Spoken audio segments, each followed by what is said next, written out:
So I met the GM in the convention center. He said, hey, you need to go join the Rotary Club. It happened to be in the hotel right there. So I said, sure. What I didn't realize was every mover and shaker in the city of Santa Clara, where the park was in that club. I didn't know that. You got the chief of police, fire, city officials, you got all kinds of people. Joining that enabled me to quickly identify who are the movers and shakers. And if I needed something for the park, that was huge. Welcome to the Attraction Pros podcast, where we discuss the latest trends and challenges facing the attractions industry today. We chat with some of the top leaders in the field and provide resources that will help develop your career in this great industry. I am Josh Liebman. I am obsessed with the guest experience and helping attractions make that their top priority for success. And I'm Matt Heller. I am passionate about organizational effectiveness, leadership development, and employee engagement. Now sit upright, hold on tight, and get ready for the Attraction Pros podcast. Hey, Josh, how are you? Hey, Matt, I'm doing really well. How are you? Well, I am fantastic, and I have a question for you. All right. I know you've been part of some openings of parks. Have you ever been part of a acquisition or transition of ownership from parks that you've worked at? Yes. Which one was that? When I worked for Universal, I was there when Comcast took over. Ah, okay. How was that? How was that? In my little circle of the universe, no pun intended, it was fine. I think that there was I think there was a lot of very strong immediate, they wanted to make a really good first impression. I remember stock being offered to all full-time employees if they had met certain tenure or things like that. And then I think there was a little bit of guest confusion. I remember there was a guest standing in line at guest service, standing at the window at guest services, who was very disgruntled with whatever circumstance they were in and threatening to cancel their Comcast account. And we're like, that I don't care. Okay. But yeah, I think overall, all right. What about you? Well, I was there for that as well. But I don't remember it having that big of a impact, right. Especially when you get that large of an organization and a corporation, I think the impact gets less and less and less when you get kind of down into the lower levels, if you will. And it was like the parent company buying the parent company of the parent company. At least it felt like that. Exactly. So many layers of capitalism, if you will. But the reason I bring that up is because today's guest, Bill Lentz, has been through a number of those and could probably write a book about the ins and outs and the do's and don'ts when it comes to acquiring parks and the whole process. Not that he acquired them himself, but he was part of that under many different organizations. He's now the GM of Adventureland in Iowa, and we get to talk to him about all kinds of different stuff today. Mm-hmm. Yeah, we do, and it's cool. The park acquisition thing. He's been on both sides of it within many organizations. The company that was acquiring and the company that was being acquired. So it was cool to hear just his lens of being part of that process. We get to hear so many amazing leadership lessons from him. Talks about believing in the team and building trust and building relationships. Talks about the importance of building a professional network and networking. Kind of really how it ripples out. It should start out locally and then with your suppliers, with your partners, with all that throughout the industry, and really he talks about that he wouldn't ask anyone to do something that he wouldn't do himself, and he reiterates that point in with various different examples throughout the interview that really kind of justifies that message. Yeah, Bill is really somebody that if I were to look for someone that I was going to work for in the industry, it would probably be somebody like Bill, right? Because he is very much of a walk the talk and respecting the team and those kind of things. And I really appreciated what he said about tough conversations, the conversations that we tend to shy away from a little bit. And his approach is, hey, I'm helping someone, right? I'm helping them be a better version of themselves. And quite frankly, it's a disservice if I don't do this. And that's such a different lens to kind of look through. But it was really great to hear.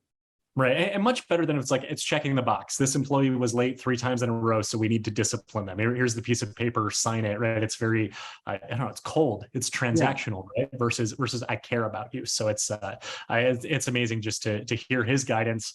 A lot of great advice that came out of this interview. Absolutely. So we could go on, right? But we're not going to. We're going to let you hear directly from Bill in this great interview. Yep. It'll be an adventure.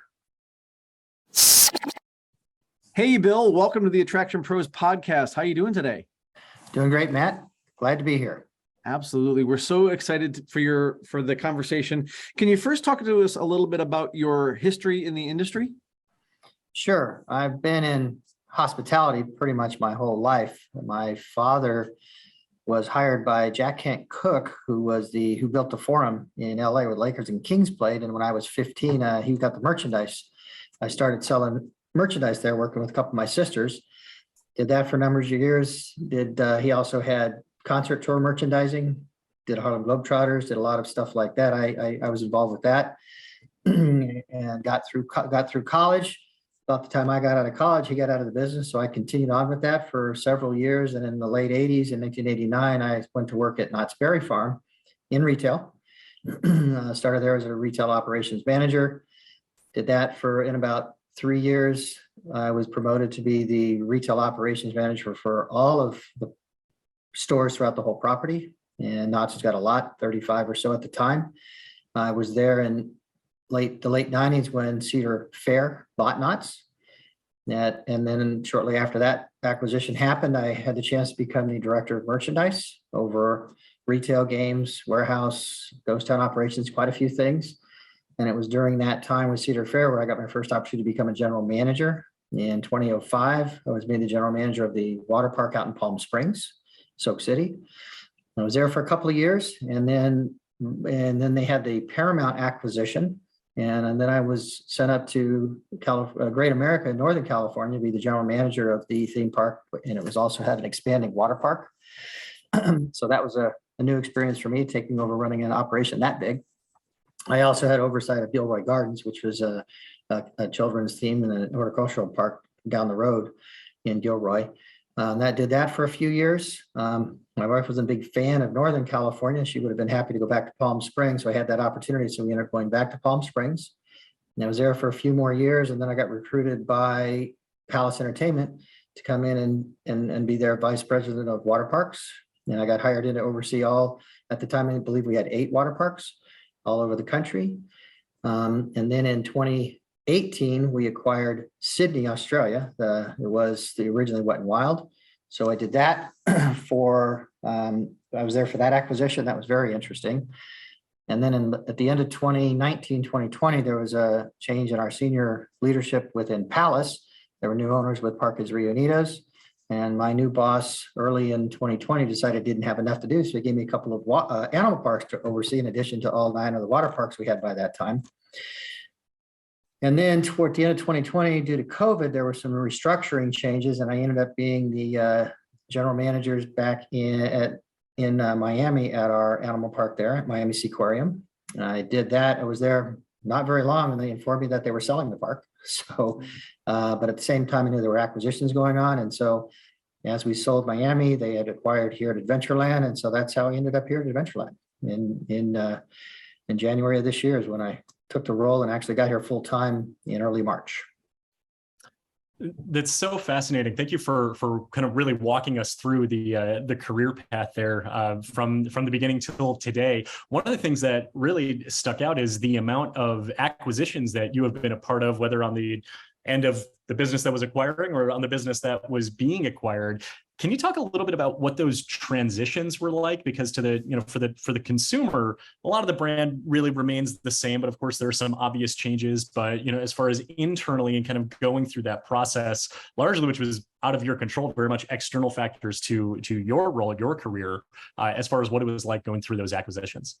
Yeah, Josh, it was interesting because I've been on both sides, right? And being at Knott's when Cedar Fair took over, a family-owned business. Although I would say at Knott's at the time they had hired more professionals come in and manage the park. It wasn't the actual family by this time. It was second generation, even third generation getting involved, managing the company. So it did have a little more structure. when we took over Sydney, Australia, that was a park that had been built by Village Roadshow, a lot of corporate structure there. And then coming here to Adventureland, that was a situation where it was really truly family owned and family operated. So you have a whole different level of how the park was run. When it's family owned, it's typically different than a corporate structure. You know, corporate structures often have a lot more rules and guidelines and things that they already have in place. They have to have that because they have so many properties, they got to be consistent about it. But what was consistent about all these things, and this included when I was at Miami and that park was being sold, is just how the team, how the staff reacts to everything. Because, you know, they're all operationally, pretty much with any acquisition, whether you're buying or selling, the team that's in place, they need that team. You know, everyone's worried they're going to lose their job, right? That's not the case. Typically the most critical positions that there might be some turnover will be at the top, you know, for the GM position or a couple of key positions. But for the most part, just convincing the staff that, you know, you're fine, everything's okay. And as long as you continue to do your work and do a good job, everything's going to be good. So that's probably the interesting thing in the dynamic with all these acquisitions and or sales, is that element didn't seem to change no matter which property it was with. Just dealing with, you know, that anxiety level the staff has, because it's change, right? It's something new, and everyone handles that a little bit differently. But I've been fortunate, you know, with the transitions, the teams got through it, and they're doing well. So, Bill, you mentioned sort of the difference between a family business and more of a corporate structure business, and you mentioned that there's more structure, right, within a corporate business, more probably hierarchy. Can you talk about the difference you saw in family-run businesses and how maybe some of those things with a little less structure might have been positive, or maybe it was even more negative, but just kind of those differences between family and corporate? Yeah, it's pros and cons both ways. And you know, and I can't speak to every family business, because I'm sure there's a lot of family businesses. Like I was at Knott's, we had a structure, we had a purchasing system in place, we had, you know, very defined reporting systems in place. You know, the other families, like here at Adventureland, we got here, park was run very well, the family managed it well, but they didn't have a specific, you know, a purchasing structure that had to go through a corporate software system. And here, because even though we're just part of a collection of parks under Palace, we have a corporate office we have to report to. So, you know, that dynamic changes. So, you know, in every situation can be a little bit different. And some would argue, in some family businesses, if you need something, you go to the owner, he'll just say, get it. Sure, you're done. One question, you get it done in 5 seconds. Well, it doesn't always work that easily on a corporate structure. You know, there's a lot more levels of approval, and there's pros and cons both ways. But you know, at the end of the day, as long as the facility is able to, you know, operate efficiently and get what they need to get done, it can work well both ways.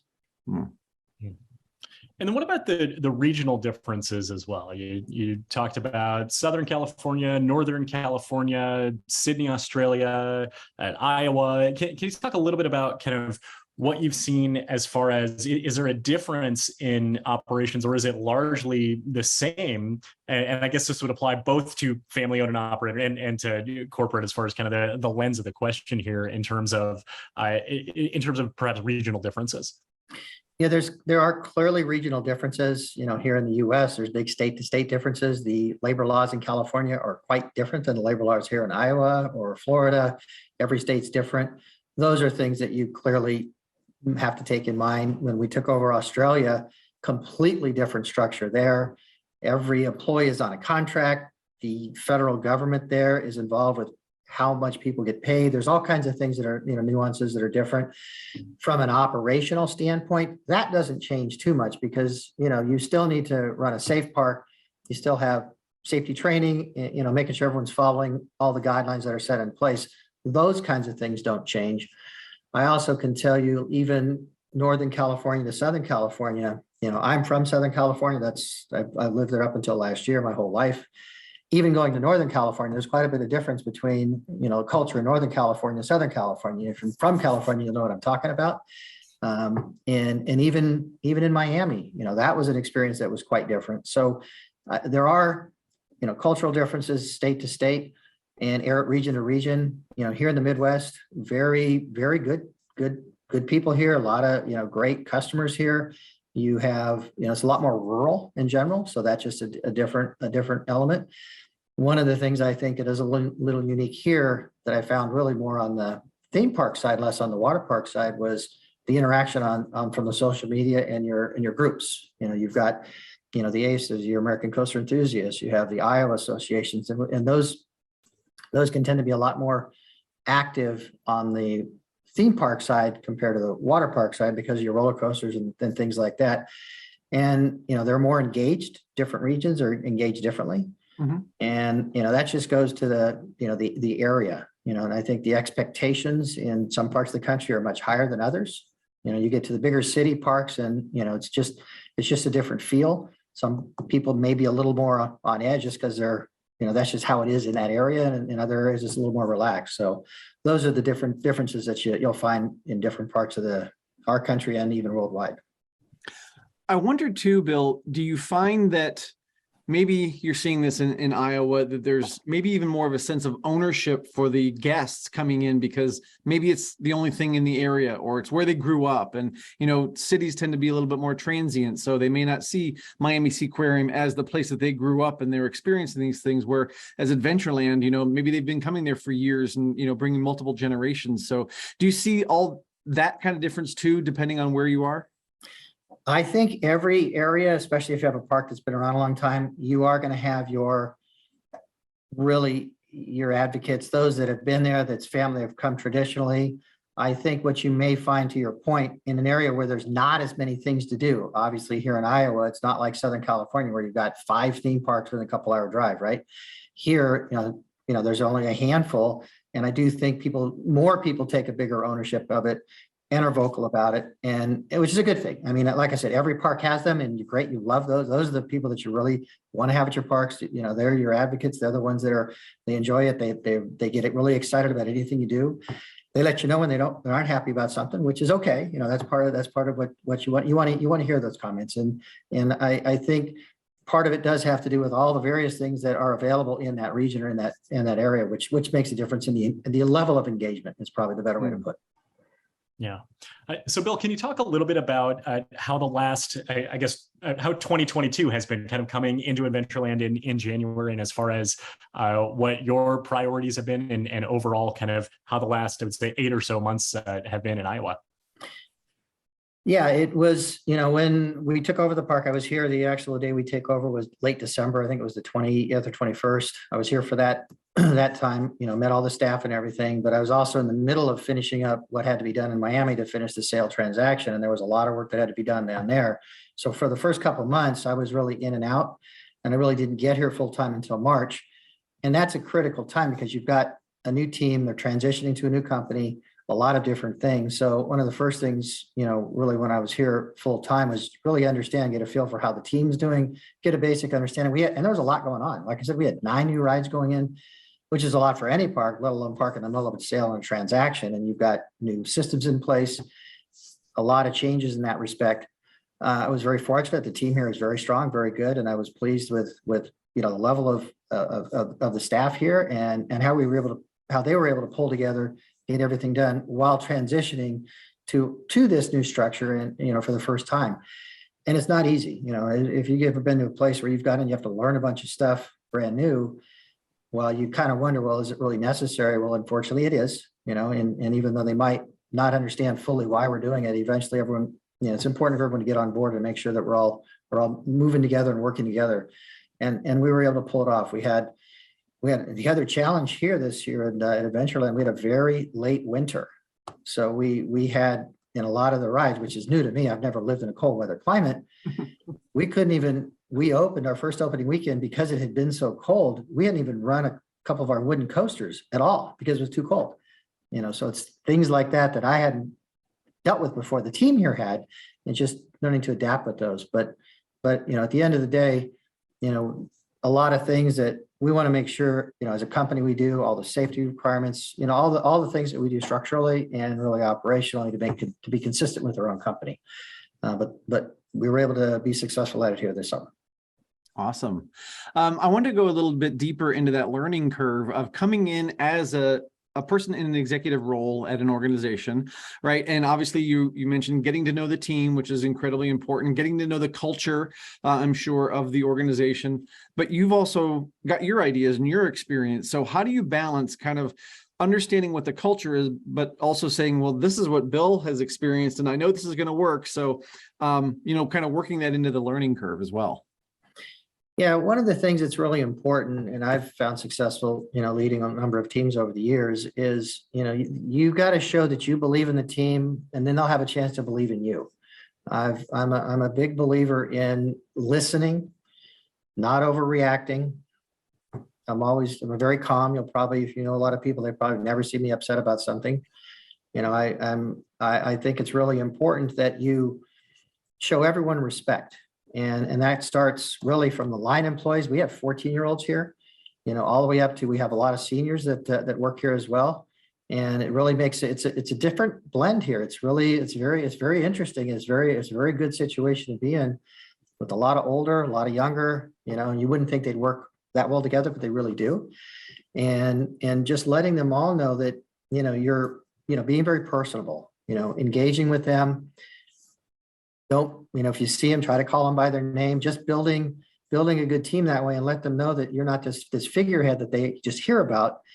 And that really helps when I want to get my message across, and we're not going to agree on everything, and that's okay, but also explaining them why, not just, we're going to do this way it's going to be. We talk it through. And I can tell you, there are many times we made some changes here, and there were some questions why we're doing this, but once we talked it through, the team understood, it made sense to them. And it gives a better buy-in. It gives a better feel that, okay, we are doing the right thing. It's not just because someone wants to do it, and that's the way I've operated. And that's been very successful for me, is, making sure the team is fully communicated with, they understand what is going on, and they have the chance to ask questions. 'Cause a lot of times they're good questions. There are times they'll come up with something, we didn't think about that. We can make an adjustment. And that's really helped, getting the team on board and us all working together. Mm. I imagine it could be a challenge to be able to, you talk about showing your team that you believe in them and being able to do it really at scale. I would say day in, day out, every member of the team, regardless of what line of leadership, and even down to the frontline employees. And I know you shared a couple examples there, but I wonder if you can expand on that too, as far as just some ways that leaders are regularly able to show their team that they believe in them, in the interest of getting the team to believe back in them as well. A lot of that comes with, everyone, they all have their responsibilities. They always have things that they have to do. In some cases, you want to challenge them. You want to give them tasks. You want to give them areas of things they have to get done. And what you want, how you would do it, but you want to give them is just show them how they would do it. They can come back to you and ask questions, but just giving them the opportunity to demonstrate what they can do. And then whether they succeed or not, it's showing trust in them, because that's a big thing. If you can show that you trust your staff, give them a chance to prove what they can or can't do, then, okay, if there's a better way to do it, we work on that, we fix it for the next time. But I think that's something. I mean, we did a lot of things here at the park. We made a lot of operational changes, from the ride training, maintenance training, tracking.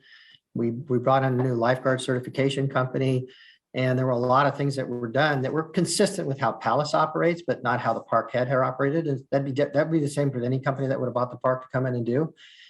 And a lot of it was brand new, And so as you explain it to them, you feed it to them, let them work with it, and then they realize, wow, this is good. And sometimes they were able to add their own comments to it, and we made improvements. So, and again, it goes back to giving them a chance, showing that you trust them, and that really goes a long way to keeping them motivated, to continue to do a good job. Bill, one of the questions I wanted to ask, based on your breadth of leadership experience, is how you define leadership. And I think you kind of started to answer that a little bit when I'm hearing words like trust and respect and listening. But what are some other ways that you might describe how you've developed your leadership style over the years? One of the first things, and this is very common, it starts with walking the walk. You can't just, say something and not kind of follow it up. I'm a big believer of being out in the park, helping, setting an example. There's no job that I won't ask somebody to do that I wouldn't do it myself. I remember I was in Miami and they had a food delivery come in, and There was one supervisor unloading. I went over and helped him unload the boxes. He looked at me, he goes, "What are you doing?" I said, "Well, I'm helping unload." He goes, "Well, you shouldn't do that." I go, "Yes, it is. It's part of my job." That picking up trash, it's those things. And it is noticed, as every leader knows, every time you get promoted up the chain, everybody's watching you on your subordinates. So everything you do, eyes are all on you. So it's really having that constant setting of the example. Like I also said, you have to listen. It's easy to come in and just set your own, dictate what you're doing, but you need to understand what's going on first to probably make a better, more effective opportunity to make change or not make change. And that's something that's also critical. I think a big thing that's really worked well for me is also, I believe one of the big parts of my job is motivating my entire staff, not just my direct reports, but my entire staff. And one of the things that's been extremely helpful for me, there's a lot of good leaders that do this, is you try to call everybody by name. We wear name badges. I got really good at reading a name badge from about 20 or 30 feet away. So when you walk up, you can acknowledge who that person is. And that means so much to them, especially the line employees. And I never realized, when I first started at Knott's over 30 years ago, I didn't even realize I did it. It was an Astoria guy that worked for me. And I had called him by name. And the next time I came in, I called him by name again. And several months later, he told me how much that meant to him, just acknowledging him by name. So that's a simple thing that keeps the team motivated. And also, it's very important to have open communication. You need to know that while a lot of people might be intimidated to share comments with you because they may get in trouble, I try to set them as much at ease as you can, because it is amazing the good suggestions you'll hear from the people that are out in the trenches, right? They're the ones that are doing something. Hey, if we did it this way, it might be a little bit better. Not every idea is great, but sometimes they come up with some very good ones. So those are the things that has worked well for me from a leadership standpoint. Awesome. I love what you say about remembering names and using names. I look at things from the guest experience, or I talk a lot about guest experience, and I say using the guest's name kind of brings it to another level of luxury, like a Ritz-Carlton standard, a Four Seasons standard. And then Matt and I talk a lot about the intersection of guest and employee experience. So that translates directly to kind of creating almost like a luxury employee experience of my boss remembers my name. So here's, I guess, probably a very practical question here is that a lot of people struggle with remembering names. They could, have just introduced themselves. The other person says their names, and it's just in one ear and out the other, and not for any bad intention. But wondering actually if you have any specific tips or tricks on how to remember someone's name when you meet them, particularly if they're not wearing a name tag. A lot of times I'll try to call, if they tell me I'll call their name right back to them. So I have to say it. It helps just one little time. And there have been times that if someone said their name and 30 seconds later, I've forgotten it, right? Because you meet so many people. A lot of times, if I try to associate their name with somebody I know, that helps me. If it's their name's Lucy, I know another Lucy, I'll tie them together. Those things help me. Or if there's some way I can connect, if I can connect the name, we have automatic lights here, sorry. And so those are little things I do. I mean, the name badges, every time I walk up, I normally wear a name badge. We're out closed today, so I don't have mine on. And I encourage that. And the first thing I'll do is I'll tap my name badge just without even saying anything. And hopefully they'll have it on them, they'll have it in their pocket or something. It's just a way to make sure they're wearing it, because I want the guests to be able to call them by name. That's why we wear the name badges, right? And so those are things that have helped me, and I'll be the first to admit I don't remember everyone's name all the time, but the more you go out there, the more you say it, it's a habit you gotta really work on to be able to, you have to really make an effort to do it. Yeah. And that the name is something that's universal to everybody, right? I mean, everybody, wants to hear their own name, but I would also imagine that at various levels in the organization, your direct reports versus your frontline team member, that there's ways that you communicate with them or things that you might do a little bit differently to kind of find their intrinsic motivation. So what are some of those tactics maybe that you use, or maybe if not even things you think about, but you just notice that you're doing to interact with different levels, maybe a little differently because they just have different priorities or just different people? And that goes to the listening component. Everybody you're dealing with, especially you got direct reports, you got managers below them, and you need to understand what's going to motivate them. Everybody's a little bit different, because if you use the same tactic on everybody, you're probably not going to be as successful. You have to really understand how to communicate. Some staff, they need to be pushed really hard. Others, you can say 2 words with them and that's all you need, but you got to give them that encouragement. Others will run all day, without you telling them hardly anything. While you have other teams that need some more, more consistent interaction and direction. And I think that's part of, you can't make it a blanket statement. That's part of what you need to assess as you're working with staff. And obviously that's one of the first things I had to do at all the parks I've moved to is, understand what drives them, what their skills are, where they're strong, play to those strengths, work on things they need to work with, and talk to them about it. Having the open communication again is really important, because I've had some very, very good people that have had a few weaknesses, and talking about them has got them to acknowledge them. It's real easy to not talk about it. That's something that some leaders miss at times. Sometimes those tough conversations, I found at times where you go into a conversation, you might think it might be difficult, but it becomes really easy because that employee is almost waiting to have that conversation. They know it's a challenge, but you got to bring it up.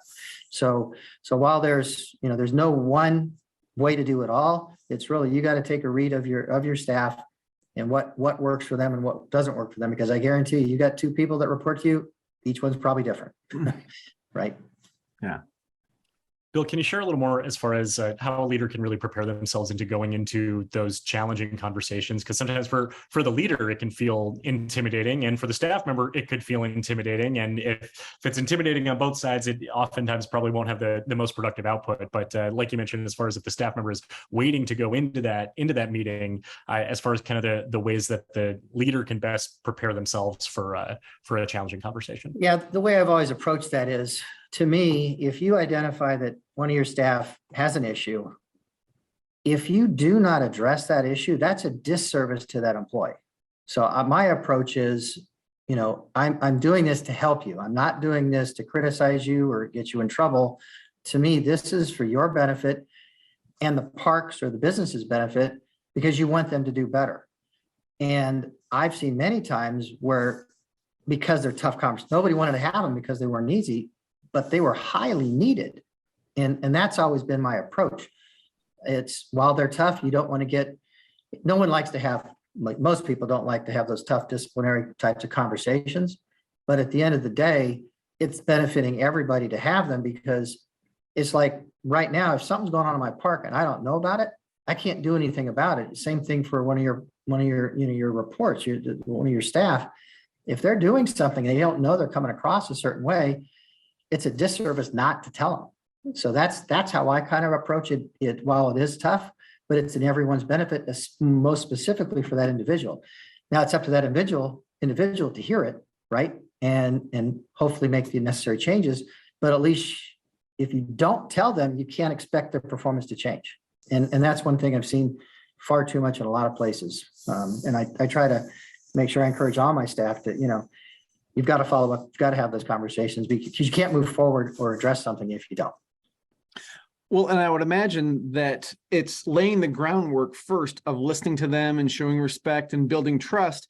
And then when you have to have the conversation that might not be so pleasant, they're more open to it, or they're more bought into it, because they already know that you're kind of on their side and you're there to help them.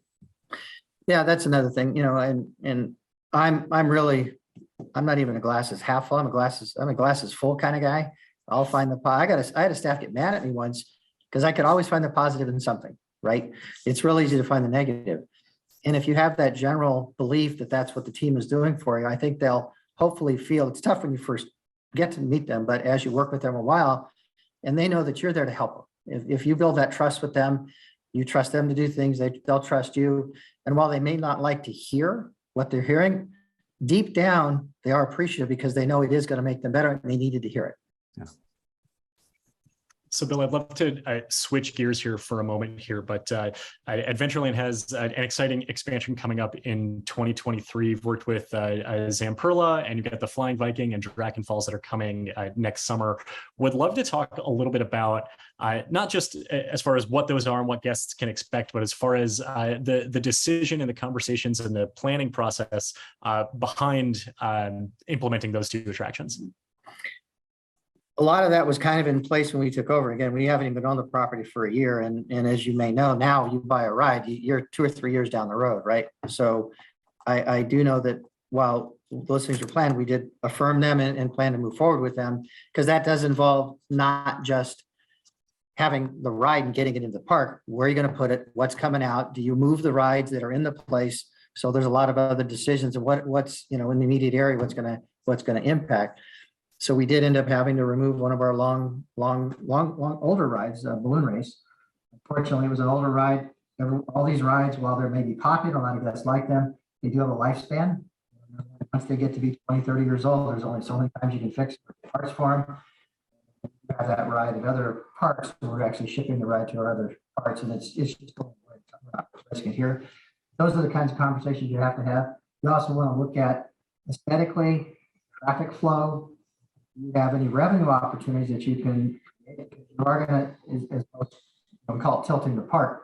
When a new attraction goes in, wherever the guests might have been in the park, that new attraction for the first year or two, more guests are going to be in that area. So what can you do in that proximity to take advantage of more people in that area, so you might be able to drive your business and increase the volume of revenue? So those are the kinds of things you want to look at, be it retail, be it food, whatever it is. Those are all the things that come into play. The other thing is anything that's adjacent to it, especially in our case, this is, like I said, it's got a Viking theme. It's in the area. So we're expanding out in a couple of areas around it and maybe trying to add in other themed elements to incorporate that theme further out than just the ride area. So those are the things that we're working on. So looking at these new rides that are coming in and how long you've been in the industry, would you also consider yourself an enthusiast or someone who enjoys going to parks and being in the atmosphere of the parks as well?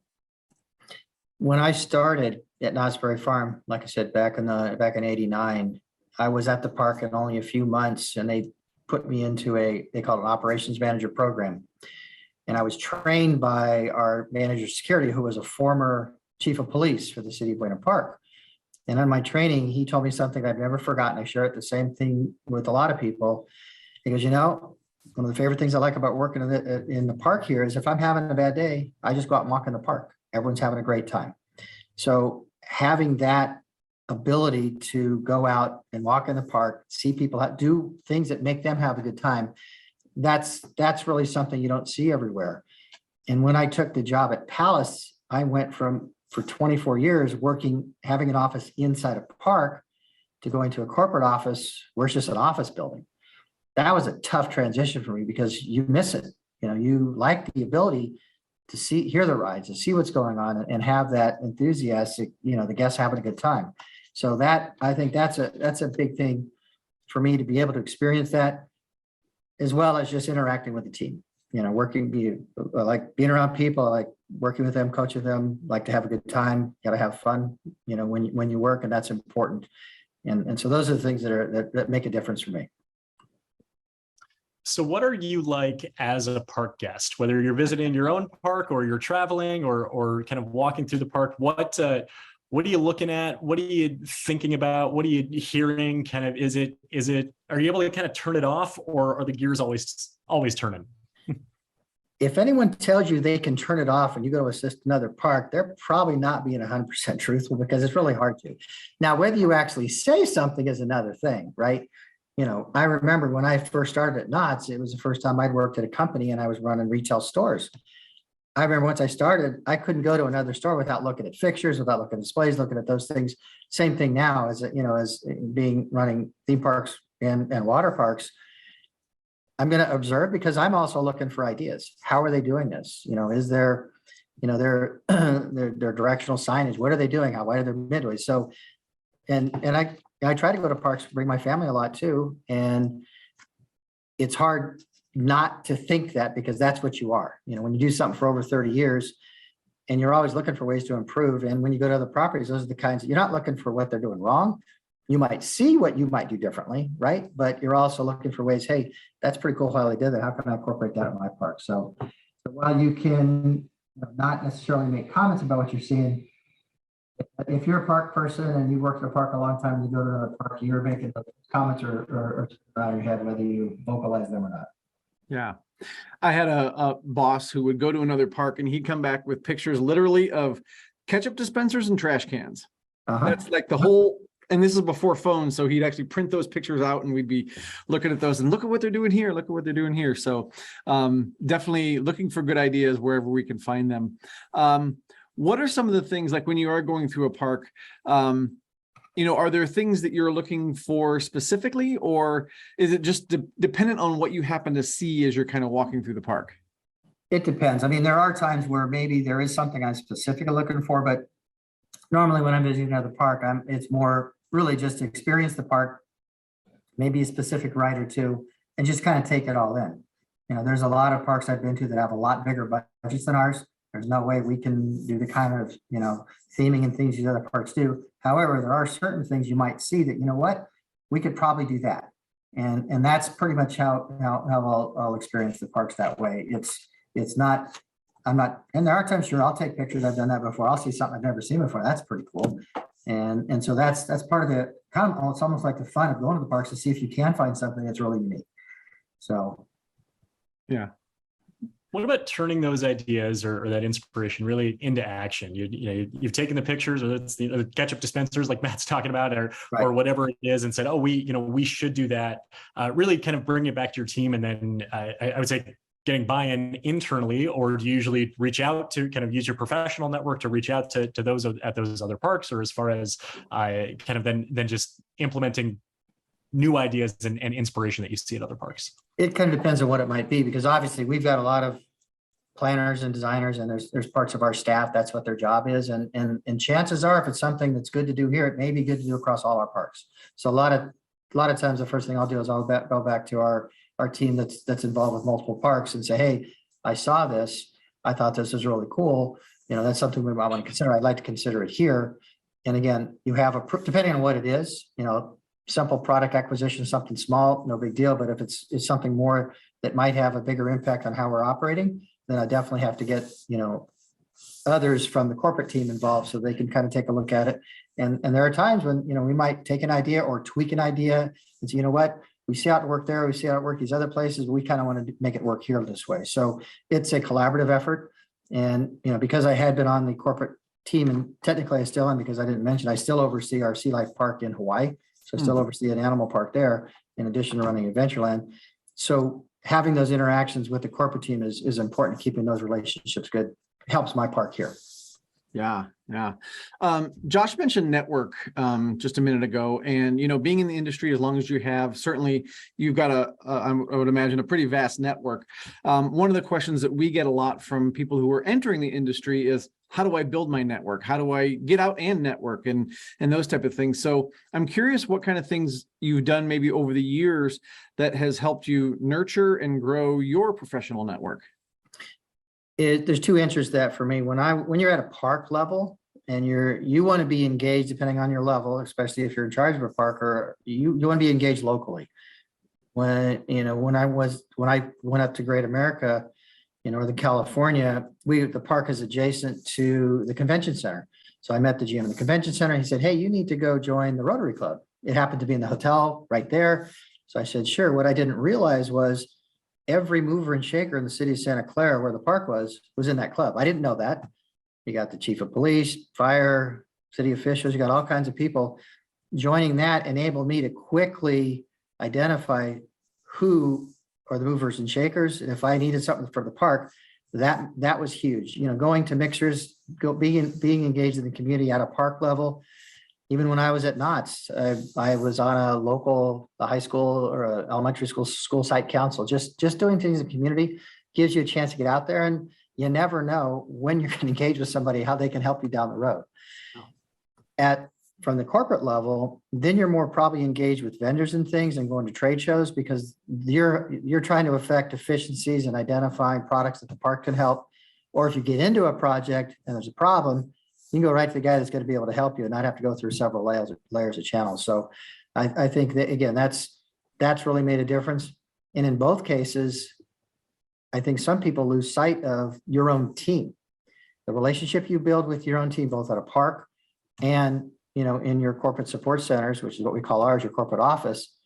That's critical, because it's when there's a problem, it's always good to be able to go right to the person, pick up the phone, and they're going to help you because you've built a good relationship with them. A lot of people might not see that as well as they might. And that does make a difference, because there's been many times I had a park call me, hey, I've been trying to get a hold of so-and-so. It was funny. I would literally take my phone and walk down to the person that was sitting in the office, and we took care of a problem in a few minutes. So I think that's really good. The other comment I want to make, and this is, I've been around probably too long in some respects, but many times everyone's using digital email, text to do work. I've lost count of how many times I have first question, did you speak with that person? Right. And it's not really a big thing now, but it is amazing how quickly you can address a problem with a simple phone call than having emails or text go back and forth. And I encourage my staff to do that all the time. So. Yeah. I have a question for you. We're starting to run a little low on time. Still have a few minutes left here, and I'm curious as far as lessons, or whether it's leadership lessons that you've learned along the way. But particularly going back, you were telling us how you started. You were selling merchandise at the arena in Los Angeles, and curious as far as lessons that you learned from that job early in your career that have really stayed with you all the way through your journey and through to today. When I started that job, I knew right away that I'd probably never work for a more difficult manager. And that was a lesson that because this particular manager, who is no longer with us, but in any event, was really tough on all the staff, to the point of, in not the right way. And I told myself I would never be like that. So I've always respected everybody I work with, because basically I don't expect any different treatment that I give somebody else. And that's something that has stuck with me for a long, long time. And it's really helped me, I think. I think most people that I work with really do enjoy working with me. And I think that's been something that I've never lost on me. And it's worked everywhere I've been. Yeah. So Bill, kind of maybe a follow-up to that is, when you think about what you get to do now, based on, being the manager that you want to be and leading these teams, what's the best part of your job?